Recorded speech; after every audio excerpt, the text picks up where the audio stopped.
በነገራችን ላይ ካች ሰው እልከኛ ሰው ወይም ደግሞ ቆጡ ሰው ስልቹ ሰው የሚባሉ ሰዎች አማራሪ ናቸው ይባላል። ያማራሉ፣ እግዚአብሔርን ያማርሩታል። እግዚአብሔርን ማማረር በእውቀት በእምነት በምግባር በሶስቱ ነገር የምታማርሩት ከሆነ እግዚአብሔር በሶስቱም ይቀጣቸዋል። የሚያማርር ሰው በነገራችን ላይ እንደገና ቅጣቱ ይጨምርበታል። በቅጣት ላይ ቅጣት ማለት ነው። እንዴት ነው አንድ ሰው ሸምቀቆ አንገቱ ላይ አድርጎ ገመድ እንደዚህ አድርጎ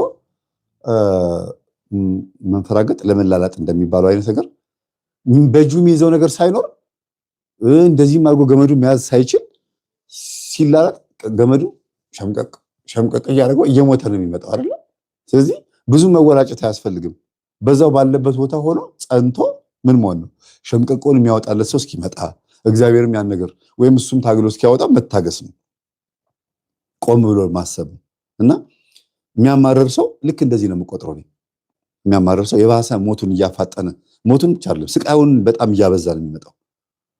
የባሰ ነው እየሆነበት የሚመጣው። እግዚአብሔር ዝም ነው፣ ጆሮን ፈጥሯል ግን ዝም ይላል። ትህትና እስኪኖረው፣ ትዕቢቱ እስኪበርድ፣ የተነፋፊኛ እስኪተነፍስ። አንዳንዴ የተነፋፊኛ አልተነፍስ ሲል በጎን በኩል በመርፌ ጠቅ ሲደረግ ጮሆ ነው የሚተረተረው። ተበታትኖ ነው ዛምዛ የማይጠቅም ሆኖ ከንቱ ይሆናል ማለት ነው። ስለዚህ